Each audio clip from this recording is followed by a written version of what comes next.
दोस्तों अगर आप बिहार से हो तो आपने कभी न कभी अपने ज़मीन का म्यूटेशन के लिए ऑनलाइन आवेदन जरूर दिया होगा। म्यूटेशन यानी कि दाखिल खारिज। तो अगर आप किसी भी ज़मीन को रजिस्ट्री करवाते हो तो आपको म्यूटेशन करवाना होता है। म्यूटेशन करवाने के लिए आपको ऑनलाइन आवेदन देना पड़ता है। वो आवेदन कर्मचारी के पास जाता है, कर्मचारी उसे वेरीफाई करते हैं कि ये सही आवेदन है या नहीं है। उसके बाद उसे एक्सेप्ट करते हैं और फिर उसको दाखिल खारिज के प्रक्रिया के लिए भेज दिया जाता है। ठीक है, लेकिन दोस्तों बिहार में म्यूटेशन करवाने में कितनी दिक्कत होती है ये चीज किसी से छिपा नहीं है। और दोस्तों पैसा देने के बावजूद भी आपको बार बार ब्लॉक का चक्कर काटना पड़ता है। इससे आम लोगों को काफी परेशानी होती है। बट अब आप लोगों की टेंशन बहुत जल्द दूर होने वाली है, क्योंकि गवर्नमेंट ने सभी जिला के डीएम को सख्त निर्देश दिया है कि अगर जमीन के म्यूटेशन में कोई भी कर्मचारी जो है बिना वैलिड रीजन के अगर उसे रिजेक्ट करता है तो उसके ऊपर सख्त कार्रवाई की जाएगी। ठीक है, और ये जो है सीरियल वाइज अब होगा, यानी कि जो मान लीजिए अगर 1 से 10 तक सीरियल है तो अगर ये नहीं है कि 5 नंबर वाले ने पैसा अगर नहीं दिया है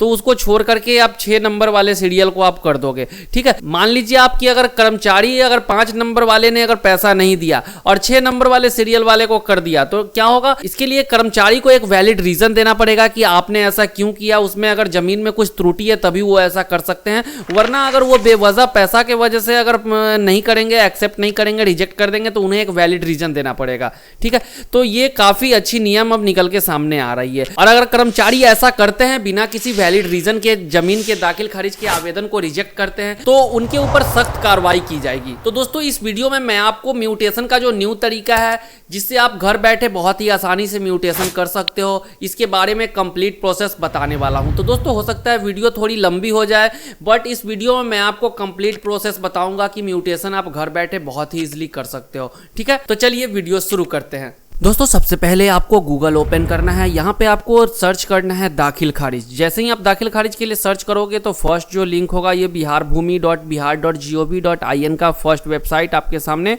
ओपन हो जाएगा। इस वेबसाइट का आपको कुछ इस प्रकार का इंटरफेस दिख जाएगा। यहाँ पे आपको आना है ऑनलाइन दाखिल खारिज आवेदन करें, यहाँ पे आपको क्लिक करना है। उसके बाद दोस्तों अगर आपने पहले से इस पोर्टल पर अपना अकाउंट बनाया है तो आपको अपना मोबाइल नंबर देना है और यहाँ पे कैप्चा कोड डाल के साइन इन पे क्लिक करना है। अगर दोस्तों आपने पहले से यहाँ पे अपना यूजर आईडी क्रिएट नहीं करा है तो आपको सिंपली रजिस्ट्रेशन वाले ऑप्शन पे क्लिक करना है। यहाँ पे आपको अपना पर्सनल डिटेल्स देना है और यहाँ पे अपना एड्रेस डिटेल देना है। ठीक है, उसके बाद कैप्चा डाल करके आपको रजिस्टर करना है। तो यहाँ पे सबसे पहले आपको अपना नेम देना है, अपना डेट ऑफ बर्थ देना है, जेंडर सेलेक्ट करना है, अपना कैटेगरी सेलेक्ट करना है, अपना आधार नंबर देना है, मोबाइल नंबर देना है, एक अल्टरनेट मोबाइल नंबर आपको यहाँ देना है। उसके बाद आपको जो अल्टरनेट नंबर आपने दिया है उससे आपका क्या रिलेशन है तो वो आपको यहाँ पे चूज कर लेना है। ठीक है, उसके बाद आपको अपना एक ईमेल आईडी यहाँ पे देना है, आपको अपना कंप्लीट एड्रेस यहाँ पे देना है। उसके बाद आप यहाँ पे कैप्चा दे करके रजिस्टर करोगे तो यहाँ पे आपका यूजर आईडी क्रिएट हो जाएगा। देन आपको यहाँ पे अपना मोबाइल नंबर देना है जो आपने रजिस्ट्रेशन के टाइम दिया था। उसके बाद आपको यहाँ पे कैप्चा डाल के साइन इन करना है। आपके रजिस्टर्ड मोबाइल पे एक ओटीपी आएगा, ओटीपी आपको डाल के कंफर्म करना है। आप इस पोर्टल पर लॉगिन हो जाओगे। यहाँ पे आपको फर्स्ट ऑप्शन दिखेगा ऑनलाइन दाखिल खारिज आवेदन करें, यहाँ पे आपको क्लिक करना है। उसके बाद आपने जो भी डिटेल डाला था वो सभी आपको दिख जाएगा, तो इसमें कुछ नहीं करना है। आपको सिंपली नीचे आना है, यहाँ पे आपको अपना डिस्ट्रिक्ट सेलेक्ट करना है, फिर आपको अपना अंचल सेलेक्ट करना है। देन यहाँ पे आपको 2 ऑप्शन दिखेगा, नया दाखिल खारिज आवेदन करें, ड्राफ्ट आवेदन किए गए दाखिल खारिज देखें। ठीक है, तो यहाँ पे आपको 2 ऑप्शन है। आपको अगर कोई न्यू आवेदन करना है तो आपको फर्स्ट ऑप्शन पे क्लिक करना है। अगर आपने पहले से कोई दाखिल खारिज के लिए आवेदन करा है जिसमें कि आपका जो है आवेदन क्या होता है ड्राफ्ट में यहाँ पे सेव होता रहता है, तो अगर आपका मान लीजिए बीच में लॉग आउट हो गया या किसी प्रकार से कोई दिक्कत उसमें हुआ तो वो आवेदन आपका ड्राफ्ट में सेव रहता है, आप वहाँ से जा करके और उसे एडिट कर सकते हो। ठीक है, तो आपको फर्स्ट ऑप्शन पे अगर आप नया दाखिल खारिज कर रहे हो तो आपको फर्स्ट वाले ऑप्शन पे यहाँ पे क्लिक करना है। कुछ इस प्रकार का आपको इंटरफेस दिख जाएगा। यहाँ पे 6 चरणों में इस आवेदन को आपको कंप्लीट करना है। फर्स्ट होगा एप्लीकेशन डिटेल, सेकेंड होगा डॉक्यूमेंट डिटेल, उसके बाद बायर डिटेल्स, उसके बाद seller details, then plot details, then document upload. Last में आपको बस डॉक्यूमेंट अपलोड करना है। तो आपको फर्स्ट वाले ऑप्शन पे यहाँ पे एप्लीकेंट डिटेल यानी कि जो आवेदन कर रहे हैं उनका जो डिटेल है वो आपको डालना है। तो यहाँ पे आप देख सकते हो आवेदन करने वाले आवेदक के प्रकार का चयन करें। तो यहाँ पे आवेदक स्वयं क्रेता। अगर आपने जमीन अपने लिए लिया है और आपने आवेदन अगर आप ही को करना है, ठीक है, तो आपको ये फर्स्ट ऑप्शन सेलेक्ट करना है। आवेदक कोई सेवा प्रदाता है। अगर मान लीजिए कि अगर आपने एक साइबर कैफे खोल रखा है और आपने किसी और के लिए दाखिल खारिज के लिए आवेदन अगर करना है तो आपको सेकेंड ऑप्शन सेलेक्ट करना है। आवेदन कोई तृतीय पक्ष है, अगर कोई थर्ड पक्ष है जो कि आवेदन कर रहा है तो ये आपको थर्ड ऑप्शन सेलेक्ट करना है उसमें, ठीक है। तो मान लीजिए इस केस में कि मैंने अगर जमीन अपना खुद के लिए परचेज किया है तो यहाँ पे फर्स्ट ऑप्शन को सिलेक्ट करना होगा मुझे। देन आपको यहाँ पे आवेदक का फुल नेम देना है, उसके फादर्स या अगर लेडीज है तो उसके हस्बैंड का नाम देना है। उसके बाद आवेदन से उसका अभिभावक का क्या संबंध है, फादर हस्बैंड, तो आपको यहाँ पे सेलेक्ट कर लेना है। उसके बाद यहाँ पे आपको दाखिल खारिज के प्रकार का चयन करना है। तो अगर आपने जमीन को परचेज करा है तो आपको सेल परचेज सेलेक्ट करना है, ठीक है। देन आपको नीचे यहाँ पे अपना ईमेल आईडी देना है। उसके बाद आपको यहाँ पे अपना मोबाइल नंबर देना है। उसके बाद आप नीचे आओगे तो यहाँ पे आपको एड्रेस देना है। आपका जो प्रेजेंट एड्रेस है वो आपको यहाँ पे देना है। यहाँ पे आपको अपना डिस्ट्रिक्ट देना है, यहाँ पे स्टेट देना है, नीचे आपको पिन कोड डालना है। उसके बाद अगर आपका परमानेंट एड्रेस भी सेम है तो आपको सिंपली यहाँ पे टिक कर देना है। ये एड्रेस जो है ऑटोमेटिक इस वाले सारे बॉक्स में ऑटोमेटिक फिल हो जाएगा, ठीक है।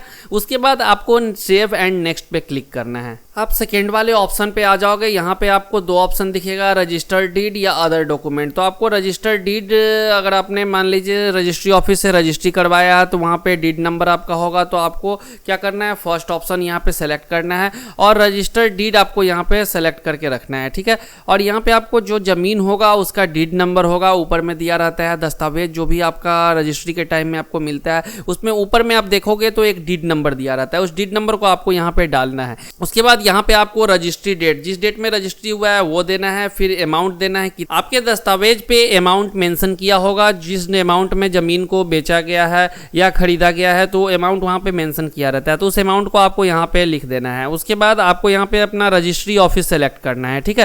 तो यहाँ पे रजिस्ट्री ऑफिस आप सेलेक्ट कर लोगे। उसके बाद डेट की तिथि से 90 दिनों के बाद दाखिल खारिज करने का कारण दर्ज करें। अगर मान लीजिए आपने जिस डेट में रजिस्ट्री कराया जो वहाँ पे डेट मेंशन है उससे अगर 90 दिन यानी कि 3 महीना क्रॉस कर जाता है तो 3 महीना क्यों क्रॉस किया, आपको 3 मंथ के अंदर ही जो है दाखिल खारिज के लिए आवेदन देना होता है। तो अगर 90 दिन क्रॉस कर जाता है तो उसका एक वैलिड रीजन आपको यहाँ पे मेंशन करना होगा, लिखना पड़ेगा, ठीक है। ये सभी डिटेल देने के बाद आपको नीचे सेव एंड नेक्स्ट पे क्लिक करना है। नेक्स्ट करते ही यहाँ पे आपको थर्ड स्टेप पे आप आ जाओगे। यहाँ पे आप देख सकते हो रैयत और गवर्नमेंट डिपार्टमेंट इंस्टीट्यूशन, मतलब अगर किसी गवर्नमेंट डिपार्टमेंट के लिए यहाँ पे दाखिल खारिज के लिए आवेदन दिया जा रहा है जिसमें कि कोई भी गवर्नमेंट डिपार्टमेंट आता है तो वहाँ पे आपको सेकेंड ऑप्शन सेलेक्ट करना है। अगर रैयत यानी कि आपने अपने लिए ज़मीन परचेज किया है तो आपको रैयत पे सेलेक्ट करना है। उसके बाद आपको जो भी परचेज ज़मीन जिन्होंने किया है, बाई किया है, तो उनका यहाँ पे नाम देना है। क्रेता का नाम हो जाएगा, उनके गार्जियन का नाम हो जाएगा। उसके बाद दोनों में क्या रिलेशन है आपको रिलेशन यहाँ से सेलेक्ट कर लेना है। उनका क्या कास्ट है ये यहाँ से कास्ट आपको सेलेक्ट कर लेना है। जेंडर आपको सेलेक्ट करना है, पुरुष है या महिला है। उसके बाद उनका मोबाइल नंबर यहाँ पे आपको देना है, उनका फुल एड्रेस देना है और यहाँ पे आधार नंबर देना है, ठीक है। और फिर से आपको सेव एंड नेक्स्ट पे क्लिक करना है। अगर मान लीजिए क्रेता 2 व्यक्ति है तो आपको यहाँ पे ऐड न्यू रॉ पे क्लिक करना है। ऐसा ही एक नीचे रॉ आ जाएगा, उसमें फिर सेकेंड जो क्रेता होंगे उनका सभी डिटेल आपको देना है और फिर सेव एंड नेक्स्ट पे क्लिक कर देना है। उसके बाद आप चौथे स्टेप पे आ जाओगे। यहाँ पे आपको सेलर का डिटेल देना है, मतलब विक्रेता जिन्होंने मिलकर के जमीन बेचा है, या जो भी एक सिंगल व्यक्ति है तो सिंगल व्यक्ति का, अगर 2 व्यक्ति है तो 2 व्यक्ति का। जिस प्रकार से आपके दस्तावेज पे मेंशन होगा उसी प्रकार से आपको यहाँ पे उनका नेम देना है। तो सेलर का नेम आप इसी प्रकार से दे दोगे, यहाँ पे उनके गार्जियन का नेम दे दोगे, यहाँ पे रिलेशन दोगे कि दोनों के बीच में क्या रिलेशन है, यहाँ पे उनका कास्ट सेलेक्ट करना होगा आपको, यहाँ पे जेंडर सेलेक्ट करना होगा, यहाँ पे मोबाइल नंबर देना होगा। उसके बाद आपको यहाँ पे उनका एड्रेस देना होगा। अगर एक से ज्यादा व्यक्ति सेलर है तो यहाँ पे आपको फिर से वही प्रक्रिया करना है। ऐड न्यू रॉ पे क्लिक करना है, नीचे नया रॉ आ जाएगा आपके आगे और उसको आपको उसमें भी उसका सभी डिटेल दे करके और सेव एंड नेक्स्ट पे क्लिक करना है। 5th स्टेप में आपको यहाँ पे अपने प्लॉट का डिटेल देना है। तो आपका प्लॉट जिस भी हल्का में है आपको उसका हल्का सेलेक्ट करना है। हल्का सेलेक्ट करने के बाद यहाँ पे आपको उसका मौजा सेलेक्ट करना होगा, किस मौजा में ज़मीन है तो आपको मौजा सेलेक्ट कर लेना है। उसका थाना नंबर आप यहाँ पे मिला लेंगे। उसके बाद उस ज़मीन का यहाँ पे खाता नंबर देना है आपको, फिर खेसरा नंबर देना है। उसके बाद एरिया, ज़मीन का क्या एरिया है एकड़ में यहाँ पे आपको देना है। मान लीजिए आपका ज़मीन 1 एकड़ 20 डिसमिल का है तो आपको यहाँ पे 1 देना है और यहाँ पे 20 देना है। अगर मान लीजिए आपका ज़मीन 20 डिसमिल है तो यहाँ पे आपको 0 देना है और इसमें 20 देना है, 20 देना है, ठीक है। इस प्रकार से आप अपना डिटेल सही सही यहाँ पे डालोगे। उसके बाद आपको चौहद्दी देना है ज़मीन का। तो चौहद्दी नॉर्थ में जो है, उत्तर में जो भी चौहद्दी होगा, जिनका भी नाम होगा, चौहद्दी क्या होता है, आपका मान लीजिए ज़मीन है, ये एक ज़मीन है आपका, ठीक है, ये आपका ज़मीन है। तो यहाँ पे इसका उत्तर होगा, दक्षिण होगा, पूरब और पश्चिम, मतलब ईस्ट वेस्ट और नॉर्थ और साउथ। तो वहाँ पे आप अपने दस्तावेज पे देखोगे कि ये चीज़ मेंशन किया हुआ है कि नॉर्थ में कौन है, साउथ में कौन है, ईस्ट में कौन है और वेस्ट में कौन है। तो ये आप अपना दस्तावेज देख करके सही सही यहाँ पे फिलअप कर लोगे। उसके बाद सबसे जरूरी चीज़ है, यहाँ पे कंप्यूटराइज जमाबंदी नंबर आपको देना है। तो ये कैसे मिलेगा, तो इसके लिए आपको ऐड पे क्लिक करना है। देखिए यहाँ पे आपसे कुछ डिटेल पूछा जाएगा, जैसे कि विक्रेता के जमाबंदीदार का विवरण। तो क्या विक्रेता स्वयं जमाबंदीदार है? अगर विक्रेता के नाम पे ही जमाबंदी है तो आपको यस सेलेक्ट करना है, अदरवाइज नो सेलेक्ट करना है। अगर आप यस सेलेक्ट करोगे तो यहाँ पे आपको सिंपली उनका भाग वर्तमान और पृष्ठ संख्या देना है और सर्च पे क्लिक करना है, तो उनका सभी डिटेल आ जाएगा। अगर आप यहाँ पे नो सेलेक्ट करोगे तो यहाँ पे फिर से आपके सामने एक ऑप्शन आएगा, क्या प्रश्नगत भूमि के एक से अधिक हिस्सेदार है, मतलब जो जमीन है उसका एक से ज्यादा हिस्सेदार है या एक ही हिस्सेदार है। तो अगर यहाँ पे आप यस करोगे तो आपके सामने एक और ऑप्शन आएगा, क्या भूमि संयुक्त खाते की है, मतलब उसमें एक ही खाते में सभी का जो भी रैयत है उसमें सभी का नाम है। तो अगर आप यहाँ पे यस करोगे तो फिर से आपके सामने एक ऑप्शन आएगा, क्या आपने विक्रय पत्र सभी खातेदारों का सहमति पत्र संलग्न किया है, यानी कि विक्रय पत्र में जो आपने जमीन खरीदा है उसमें आपने जो है सभी का सहमति, जो है सहमति पत्र होता है, वो आपने उसमें अटैच किया है या नहीं, ये ऑप्शन पूछा जा रहा है। अगर मान लीजिए यहीं पे आप नो सेलेक्ट करते हो तो यहाँ पे फिर से एक ऑप्शन आएगा, क्या आपने विक्रय पत्र जीवित जमाबंदीदार का सहमति पत्र संलग्न किया है। तो इसी प्रकार से ढेर सारा ऑप्शन इसमें है। तो मान लीजिए क्या विक्रेता स्वयं जमाबंदीदार है, अगर अपने नाम पे ही जिनका जमाबंदी और उन्होंने जमीन को सेल किया है तो उसमें तो कोई दिक्कत है नहीं, आपको सीधा से यहाँ पे यस करना है और नीचे आपको जमीन का भाग वर्तमान और पृष्ठ संख्या देना है। तो भाग वर्तमान और पृष्ठ संख्या आप कैसे निकालोगे, ठीक है, तो उसके लिए आपको सिंपली सा जमाबंदी वाला साइट यहाँ पे ओपन कर लेना है। यहाँ पे ओपन करने के बाद आपको अपना खेसरा नंबर डालना है। खेसरा नंबर डालने के बाद जो रैयत है उनका नेम आपको यहाँ पे शो हो जाएगा।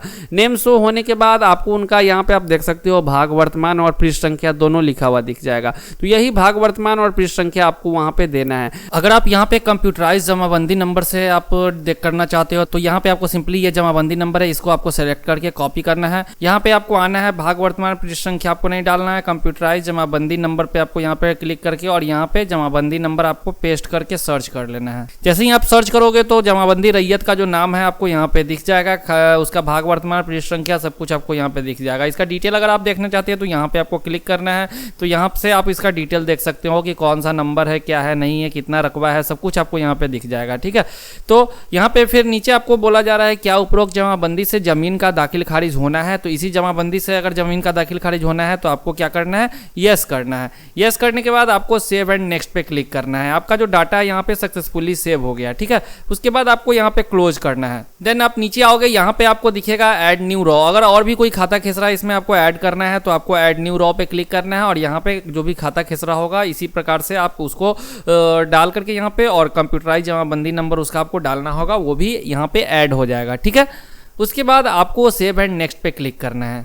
देन आपको यहाँ पे लास्ट स्टेप है, यहाँ पे आपको जो है डॉक्यूमेंट अपलोड करना है। तो आपका जो भी दस्तावेज होगा, दस्तावेज को आपको यहाँ पे अपलोड करना होगा। तो आप देख सकते हो कुछ इस प्रकार का दस्तावेज होता है, तो इसी दस्तावेज को आपको वहाँ पे अपलोड करना होगा। तो यहाँ पे देखेंगे हम कि दस्तावेज जो होना चाहिए वो 2 MB से ज़्यादा का नहीं होना चाहिए। अगर आपका 2 MB से ज़्यादा का ये होगा तो मैं डिस्क्रिप्शन में एक लिंक आपको दे दूंगा, वहाँ पे आप लिंक के थ्रू आप उस वेबसाइट पर जाकर के वहाँ से अपने PDF को कंप्रेस कर सकते हो, ठीक है। तो यहाँ पे मैंने कंप्रेस कर लिया है, तो यहाँ पे मुझे कैप्चा डालना है और यहाँ पे PDF को डालना है। देखिए, तो यहाँ से PDF को अपलोड करने के बाद कैप्चा फिलअप करने के बाद अपलोड डॉक्यूमेंट पे क्लिक करना है। यहाँ पे देख सकते हो आपकी डॉक्यूमेंट सक्सेसफुली अपलोड हो गया। आप व्यू पे यहाँ पे क्लिक करके आप डॉक्यूमेंट को देख भी सकते हो जो आपने अपलोड किया है। उसके बाद आपको वेरीफाई मोबाइल पे क्लिक करना है। वेरीफाई मोबाइल पे क्लिक करने के बाद आपके सामने आपने जो भी डिटेल डाला था वो सभी आपको दिख जाएगा। तो यहाँ पे आप इसे एक बार मैच करोगे और उसके बाद गेट OTP पे आपको क्लिक करना है। उसके बाद आपके मोबाइल पे एक OTP आएगा, उस OTP को आपको यहाँ डालना है और कंफर्म करना है। कंफर्म करते ही OTP आपका वेरीफाई हो चुका है यहाँ। उसके बाद नीचे आना है, आपको प्रीव्यू एंड सबमिट पे क्लिक करना है। प्रीव्यू एंड सबमिट पे क्लिक करने के बाद आपके सामने जो भी डिटेल आपने डाला है वो सभी आ जाएगा। एक बार आपको इसको अच्छे तरीके से चेक कर लेना है।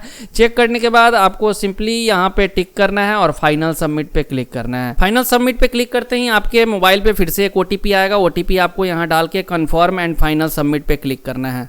फाइनल सबमिट करते ही आपके सामने कुछ इस प्रकार का रिसीविंग एक जनरेट हो जाएगा। इस रिसीविंग को जो भी आपका दस्तावेज है, दस्तावेज के साथ अटैच करके आपको अपने कर्मचारी को देना है। ठीक है, तो कुछ इस प्रकार से आप दाखिल खारिज के लिए ऑनलाइन आवेदन कर सकते हो। आई होप गाइज की वीडियो आपको काफी पसंद आई होगी। अगर वीडियो अच्छी लगी हो तो वीडियो को लाइक करना ना भूले और इस चैनल पे पहली बार आए हो तो इस चैनल को सब्सक्राइब करके बेल आइकन को प्रेस करना ना भूले। तब तक के लिए वीडियो देखने के लिए बहुत बहुत धन्यवाद। मिलते हैं नेक्स्ट वीडियो में किसी न्यू टॉपिक के साथ। जय हिंद, वंदे मातरम।